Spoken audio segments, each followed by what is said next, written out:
قرآن پاک میں اللہ تبارک و تعالی نے ارشاد فرمایا وَاذْكُرْ فِي الْكِتَابِ اسماعیل، سبحان اللہ، اور کتاب میں اسماعیل کو یاد کرو، اِنَّهُ كَانَ صَادِقَ الْوَعْدِ، بے شک وہ وعدوں کے سچے تھے.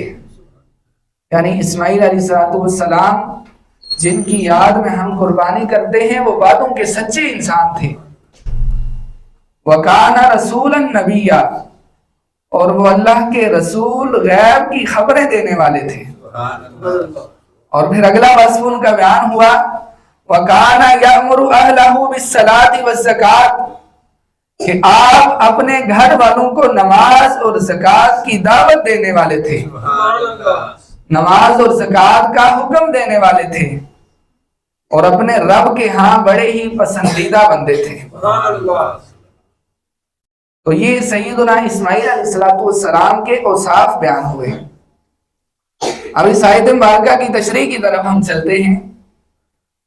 تو سب سے پہلے اللہ تبارک و تعالی نے فرمایا وَاذْكُرْ فِي الْكِتَابِ اسماعیل، اور کتاب میں اسماعیل کو یاد کرو.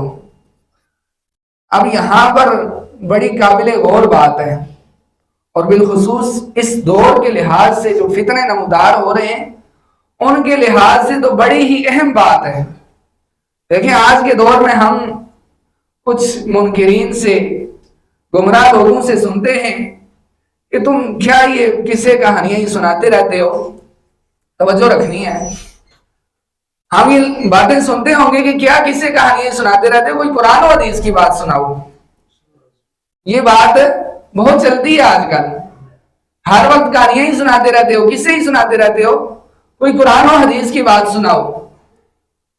ویسے لوگوں سے ہم انہیں یہ بتانا چاہتے ہیں کہ تم نے قرآن کو صحیح طریقے سے پڑھا ہی نہیں، تم نے حدیث کو صحیح طریقے سے پڑھا ہی نہیں.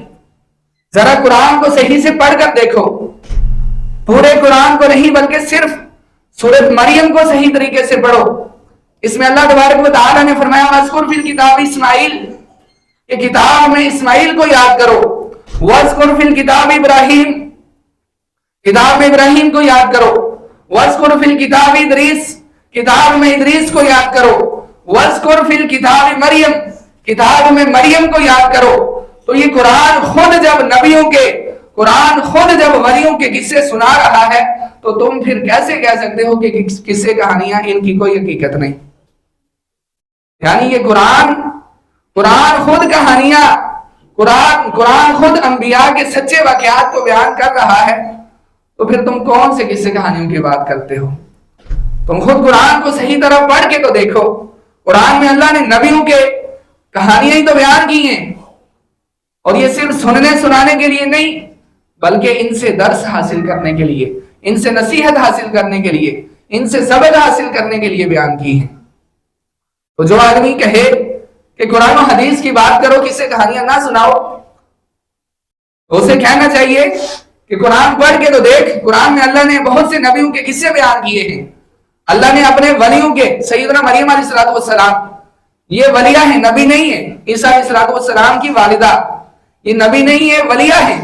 تو ولیوں کے بھی اللہ تبارک و تعالیٰ نے قصے بیان کیے. تو قرآن کو صحیح طریقے سے پڑھنا چاہیے. تو اللہ تبارک و تعالیٰ نے قرآن میں اپنے نیک بندوں کا ذکر فرمایا، اور قرآن میں نیک بندوں کا ذکر فرمانا یہ اس بات کا ثبوت ہے کہ جو قرآن پورے کا پورا اللہ کا ذکر ہے، تو جب قرآن اللہ کا ذکر ہے تو ان نیک بندوں کا ذکر بھی گویا کہ اللہ کا ذکر ہے. یہ بھی قرآن میں ہے نا. تو جس طرح قرآن اللہ کا ذکر ہے تو قرآن میں جو کچھ ہے وہ اللہ کا ذکر ہے. تو ان نیک بندوں کا ذکر بھی قرآن میں ہے تو یہ بھی اللہ کا ہی ذکر ہے.